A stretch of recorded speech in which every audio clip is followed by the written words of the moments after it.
Assalamualaikum warahmatullahi wabarakatuh. Saya Kayla Jasmine Andira. Di sini saya ingin mempresentasikan hasil analisis penerapan prinsip corporate governance atau CG di PT Jawara Mitra Consulting. Dengan dosen pengampu di sini Pak Ungu Hedi dan Bu Rohma Sudiati dan mata kuliah corporate governance.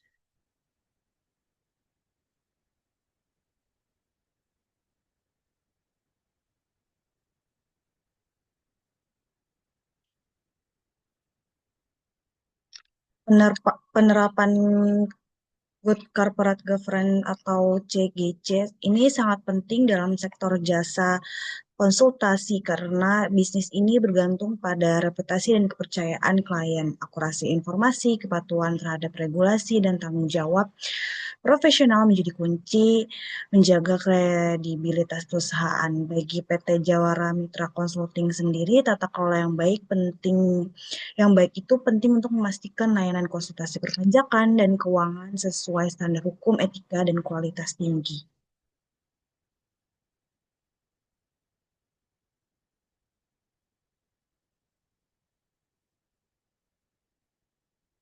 Analisis yang sudah saya lakukan terkait JG yang diterapkan oleh PT Jawara Mitra Consulting, yaitu PT Jawara Mitra Consulting telah mengimplementasikan prinsip tata kelola perusahaan sesuai dengan pedoman OECD, terutama dalam aspek transparansi, akuntabilitas, dan pengelolaan risiko. Penggunaan sistem Cortex, KPI, serta pengembangan SOP mencerminkan upaya peningkatan keterbukaan dan efisiensi. Struktur pengawasan berjenjang mendukung akuntabilitas internal, meskipun ketiadaan Dewan Pengawas Independen masih menjadi kelemahan. Dalam manajemen risiko sendiri, prinsip kehati-hatian dan kepatuhan hukum dijalankan, namun belum didukung sistem ERM formal. Kepatuhan terhadap regulasi cukup baik, tetapi kebijakan internal masih perlu diperkuat melalui dokumentasi tertulis. Secara keseluruhan, penerapan tata kelola pada PT Johara Mitra Consulting sudah mengarah pada prinsip OECD, namun masih terdapat ruang perbaikan struktural dan sistematik.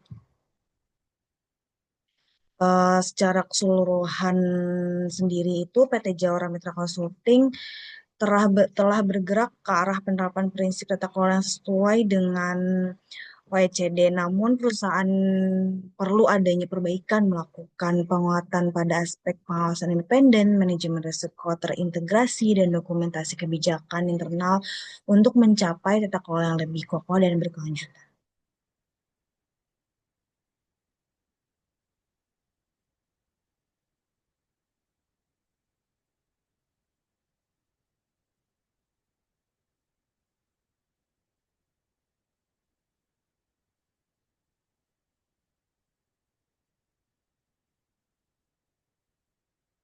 Berikut beberapa temuan yang saya temukan dari analisis CG pada PT Jawara Mitra Consulting.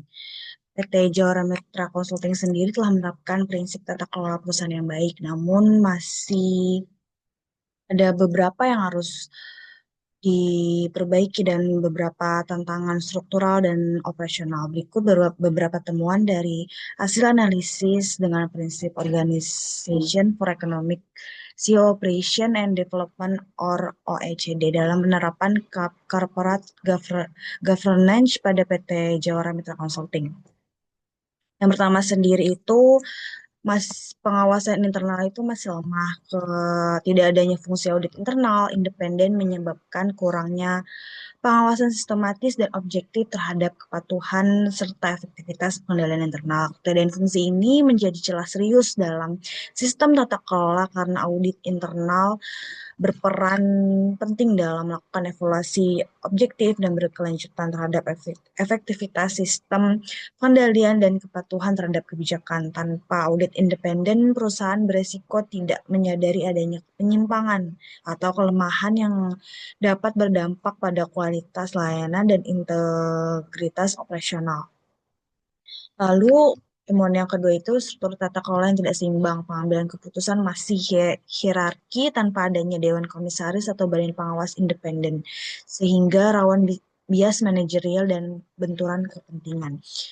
Pada struktur organisasi PT Jawara Mitra Konsultan sendiri masih bersifat hierarki, di mana pengambilan keputusan itu sepenuhnya terpusat pada manajemen tanpa melibatkan dewan komisaris atau badan pengawas independen lainnya. Ketiadaan pengawasan eksternal membuat proses evaluasi menjadi kurang imparsial, membuka potensi bias manajerial dan menyulitkan identifikasi serta penanganan terhadap konflik kepentingan atau kesalahan kebijakan. Kondisi ini tidak ideal, terutama saat perusahaan mengalami pertumbuhan dan menghadapi kompleksitas yang lebih tinggi dari para pemangku kepentingan. Temuan yang ketiga itu manajemen risiko belum komprehensif. Proses pengelolaan risiko masih dilakukan secara reaktif dan terbatas pada risiko perpajakan tanpa mempertimbangkan dimensi risiko lainnya seperti risiko operasional, keuangan, reputasi, dan kepatuhan secara menyeluruh. Tanpa ERM, perusahaan belum bisa menentukan toleransi risiko secara jelas dan belum memiliki mekanisme pelaporan risiko yang sistematis kepada manajemen.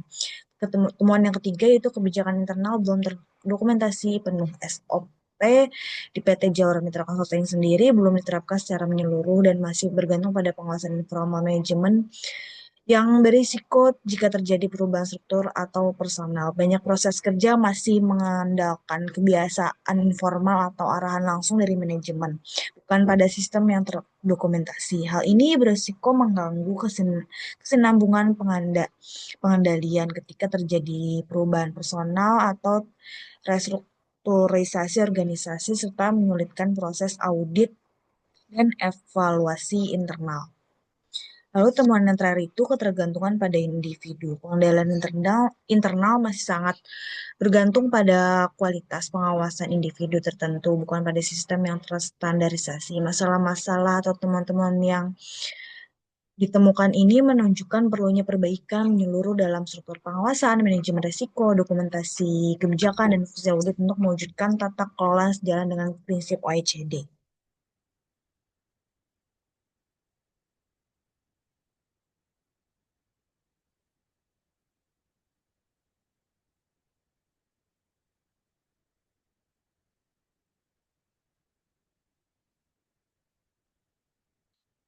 Selanjutnya itu ada rekomendasi perbaikan tata kelola pada PT Jawara Mitra Consulting. Rekomendasi strategisnya sendiri yang pertama itu adanya membentuk audit internal independen. Audit internal ini sangat penting untuk memeriksa pengendalian secara objektif dan membantu menemukan potensi masalah sejak dini. Audit internal ini berfungsi untuk memberikan penilaian objektif terhadap efektivitas pengendalian internal dan kepatuhan terhadap kebijakan perusahaan. Dengan adanya audit internal yang independen, perusahaan dapat mendeteksi potensi risiko atau penyimpangan sejak dini dan memastikan bahwa semua proses berjalan sesuai aturan. Yang kedua, itu mendirikan badan pengawas independen.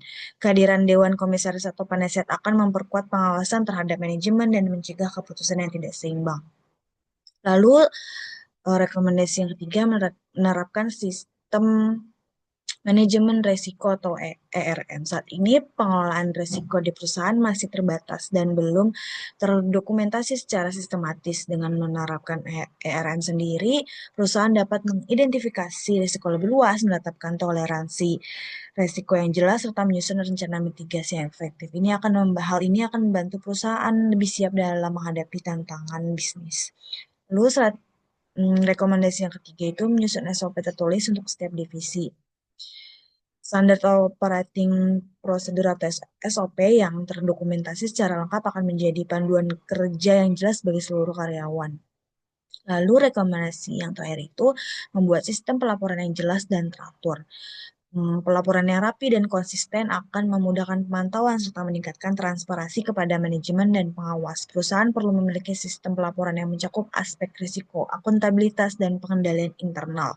Pelaporan yang terstruktur dan rutin akan memudahkan manajemen dan pengawas dalam memantau kondisi internal perusahaan secara transparan. Hal ini juga mendukung pengambilan keputusan yang lebih cepat dan tepat.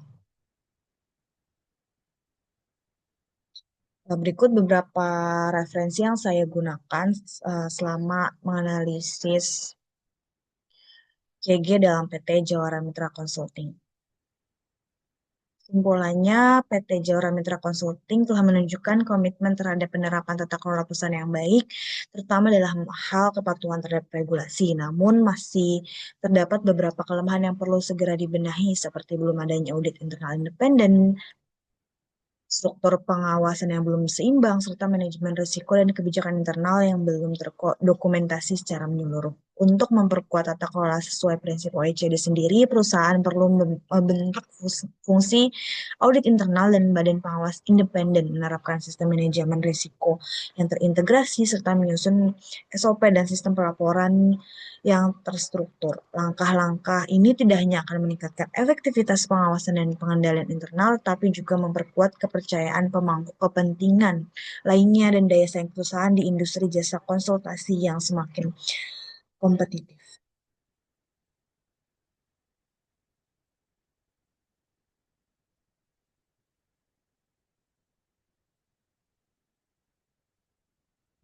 Terima kasih atas perhatiannya bagi teman-teman yang ingin bertanya dipersilahkan.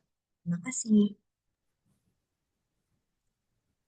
Izin bertanya ya Kayla, aku Fatimah. Jadi pertanyaannya, eh, jika pengawasan manajemen selama ini sudah berjalan dan dinilai cukup untuk skala perusahaan kecil, tapi mengapa audit internal independen tetap perlu dibentuk? Terima kasih. Baik, terima kasih Fatimah. Izin tanya Kayla, eh, tanyanya mengapa perusahaan perlu menerapkan IRM secara formal? Jika saat ini risiko utama sudah ditangani secara langsung oleh manajemen. Terima kasih. Baik, terima kasih Rayhan Achmat. Nah, baik, saya langsung menjawab pertanyaannya. Saya izin menjawab pertanyaan dari Fatimah. Pertanyaan sendiri itu, jika pengawasan manajemen selama ini sudah berjalan dan dinilai cukup untuk skala perusahaan kecil seperti PT Jawara Mitra Consulting, mengapa audit internal independen tetap perlu dibentuk? Jawaban dari saya sendiri, karena pengawasan langsung oleh manajemen berisiko tidak objektif, terutama jika menyangkut evaluasi terhadap kebijakan yang mereka buat sendiri. Audit internal yang independen tidak hanya menjalankan fungsi verifikasi, tetapi juga menjadi mekanisme check and balance yang sistematis dan terlepas dari kepentingan pribadi. Ketika perusahaan mulai tumbuh dan menghadapi peningkatan kompleksitas, pengawasan informal yang selama ini dianggap cukup akan menjadi tidak memandai. Oleh karena itu, audit internal independen bukan hanya pelengkap, melainkan kebutuhan untuk menjamin keberlanjutan dan integritas operasional ke depan. Apakah terjawab, Fatimah? Sudah terjawab, terima kasih. Baik, sama-sama. Selanjutnya saya akan menjawab pertanyaan dari Raihan Achmat, mengapa perusahaan perlu menerapkan ERM secara formal jika saat ini resiko utamanya itu sudah ditangani secara langsung oleh manajemen. Untuk jawaban saya sendiri, saya berpendapat karena penanganan risiko yang bersifat reaktif dan fokus hanya pada isu-isu yang terlihat saat ini cenderung melewatkan risiko laten yang berdampak jangka panjang. Tanpa RM sendiri yang terdokumentasi dan terintegrasi, perusahaan tidak memiliki peta risiko yang menyeluruh, tidak menetapkan batas toleransi risiko yang jelas, dan tidak punya sistem pelaporan yang bisa memperingatkan lebih awal. Dalam konteks jasa konsultasi yang bergantung pada reputasi dan kepercayaan klien, keterlambatan dalam mengelola risiko non-teknis seperti risiko reputasi atau hukum bisa berdampak jauh lebih besar dibandingkan risiko operasional biasa. Maka dari itu, ARM sendiri bukan hanya alat teknis, tapi strategi bertahan dan berkembang di tengah dinamika industri. Sudah terjawab, Rayhan Achmat? Ya, sudah terima kasih Kayla. Baik, terima kasih teman-teman atas pertanyaannya. Kurang lebihnya mohon maaf dan terima kasih.